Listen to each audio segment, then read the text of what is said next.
चलिए खबरों की शुरुआत करते हैं। मुल्क आज महापरिनिर्वाण दिवस मना रहा है। आज यानी 6 दिसंबर को आईन साज और भारत रत्न बाबा साहेब भीमराव अंबेडकर की बरसी और महापरिनिर्वाण दिवस है। इस मौके पर तमाम नेताओं ने उन्हें खराज अकीदत पेश की। वजीर आजम नरेंद्र मोदी ने ट्वीट कर महापरिनिर्वाण दिवस पर डॉक्टर बाबा साहेब अंबेडकर को खराज अकीदत पेश की। सदर जमहूरिया द्रौपदी मुर्मू, नायब सदर जगदीप धनखड़, ओम बिरला, राहुल गांधी, बसपा चीफ मायावती, योगी आदित्यनाथ समेत तमाम नेताओं ने उन्हें याद किया। संसद भवन में भी खराज अकीदत पेश करने के लिए एक प्रोग्राम भी मुनक्किद किया गया, जिसमें कई सियासी लीडरान ने शिरकत कर बाबा साहेब को याद किया। वहीं दिल्ली के वजीर आला अरविंद केजरीवाल ने भी इस मौके पर बाबा साहेब को याद किया। उन्होंने कहा कि आप सरकार भी उन्हीं से सबक लेकर तालीम पर ही सबसे ज्यादा ध्यान दे रही है।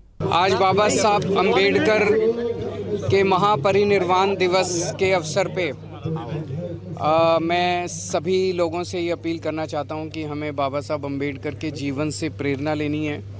उनका जीवन पूरा संघर्ष भरा हुआ है और पूरा जीवन उन्होंने गरीबों के लिए, दलितों के लिए, पिछड़े लोगों के लिए बहुत बहुत बहुत संघर्ष किया। उनका सपना था कि इस देश के अंदर जो आखिरी आदमी है उस तक सभी सुविधाएं पहुंचनी चाहिए। सबसे ज़्यादा जोर उन्होंने शिक्षा पे दिया। उन्हीं की प्रेरणा से आज हमारी सरकार में हम सबसे ज़्यादा शिक्षा पे जोर दे रहे हैं, क्योंकि हमारा भी मानना है, जैसे बाबा साहब अंबेडकर का मानना था कि अगर हर व्यक्ति को अच्छी शिक्षा मिलेगी तो गरीबी भी दूर होगी और समाज में बराबरी भी होगी और सब लोगों को इज्जत के साथ जीने का अधिकार मिलेगा। शिक्षा बहुत ज़रूरी है, तो उसी रास्ते पे हम लोग चल रहे हैं। मैं इस अवसर पे उन्हें कोटि कोटि प्रणाम करता हूँ। दिल्ली के सीएम अरविंद केजरीवाल ने एमसीडी इलेक्शन पर आए एग्जिट पोल पर अपने रद्द-ए-अमल का इजहार किया। आइए आपको सुनवाते हैं। दिल्ली के लोगों को बधाई देता हूँ। मैं उम्मीद करता हूँ, कल मैं देख रहा था नतीजे, आम आदमी पार्टी के काफ़ी अच्छे नतीजे आए और जनता ने फिर से भरोसा जताया है, आम आदमी पार्टी पे भरोसा किया है। तो मैं उम्मीद करता हूं कि ऐसे ही नतीजे आएंगे और कल इंतज़ार करते हैं। पॉजिटिव हैं, नई पार्टी है, नई पार्टी ने एंट्री की है और कह रहे थे कि बीजेपी जो है गढ़ है इन लोगों का, तो इतनी कोई 15% 20% वोट शेयर पहली बार अगर कोई पार्टी जाए तो बड़ी बात है। आरबीआई के बाद अब वर्ल्ड बैंक ने मौजूदा माली साल 2022-23 में मुल्क के इकोनॉमिक ग्रोथ रेट के अंदाजे को घटा दिया है। वर्ल्ड बैंक के मुताबिक भारत का जीडीपी इस साल 6.5% रहने का अंदाजा है। इससे पहले जून 2022 में वर्ल्ड बैंक में जीडीपी 7.5% रहने का अंदाजा जताया था।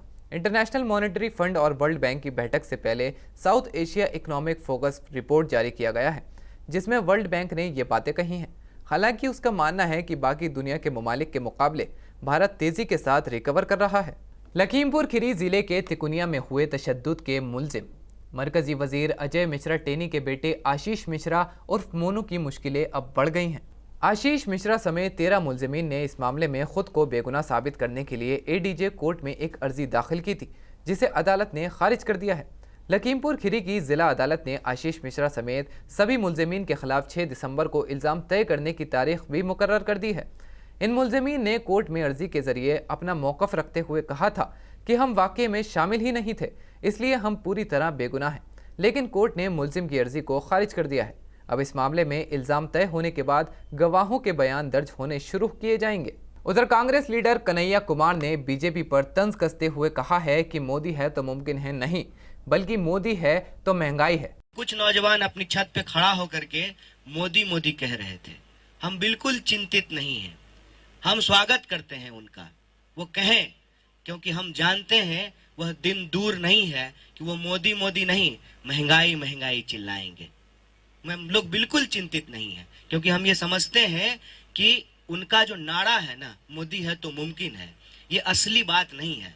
असली बात ये है कि मोदी है तो महंगाई है। ये बात वो बोलेंगे, मोदी मोदी की जगह जो है वो महंगाई महंगाई चिल्लाएंगे। हमको इस बात का भरोसा है और देश अपने सवालों को बहुत देर तक भुला के नहीं रख सकता है। और देश का सवाल रोजी रोटी का सवाल है, कपड़ा मकान का सवाल है। उन सवालों को लेकर के हम चल रहे हैं और हमारा यह संकल्प है कि हर हाल में हम देश को जोड़ करके रखेंगे, किसी भी स्थिति में जो है देश को बंटने नहीं। वहीं कांग्रेस लीडर पवन बंसल ने भारत जोड़ो यात्रा पर बयान देते हुए कहा है कि यह यात्रा नफरत को मिटाकर भारत को जोड़ने के लिए निकाली जा रही है। आपको एक ज्ञात होता है, मालूम होता है कि बीजेपी की क्या सोच है।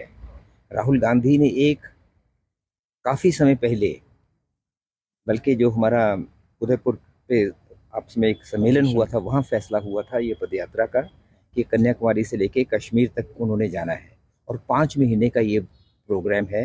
3570 किलोमीटर वो पैदल चल रहे हैं। इसमें सारे का सारा नीचे से लेके ऊपर तक भारत की जो भाजपा ने लोगों के बीच में दरारें डाल रखी हैं, जो एक फ़र्क डाल रखा है, उसको ख़त्म करने के लिए, लोगों के बीच में आपसी प्रेम बढ़ाने के लिए भारत जोड़ो उस कारण रखा है कि हम साइकोलॉजिकली, इमोशनली, भावनात्मक तरीके से एक हों। इसके लिए वो लगे हुए हैं। इसको बीच में छोड़ा नहीं जा सकता। इस कारण अगर वो ऐसी बातें करते हैं उसका कोई मतलब नहीं।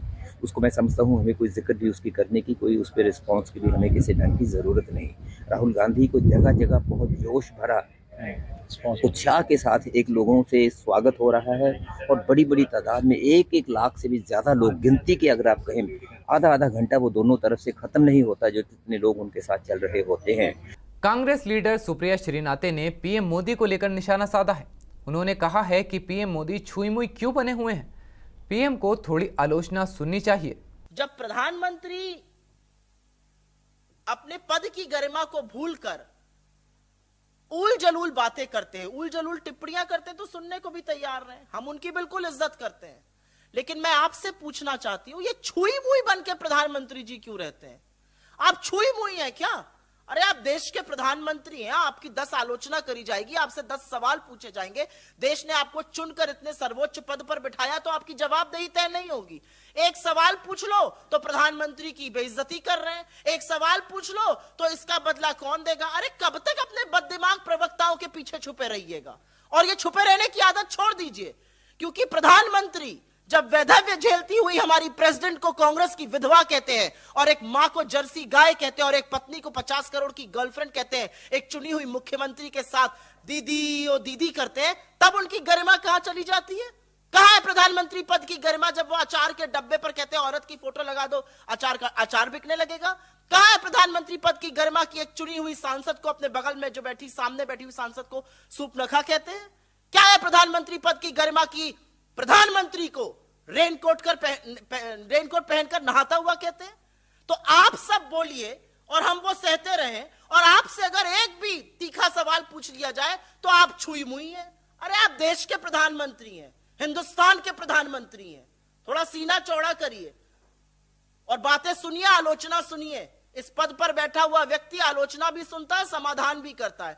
आप सिर्फ कभी अपने प्रवक्ता के पीछे, कभी ट्रोल आर्मी के पीछे, कभी सॉरी टू से जो पत्तलकार हैं, जो चरण चुंबक हैं, उनके पीछे छुपे रहते हैं। आप कुछ भी बोलिए तो वो लीला कर रहे हैं, आप हम कुछ बोले तो हम पाप कर रहे हैं। ये तो नहीं चल पाएगा।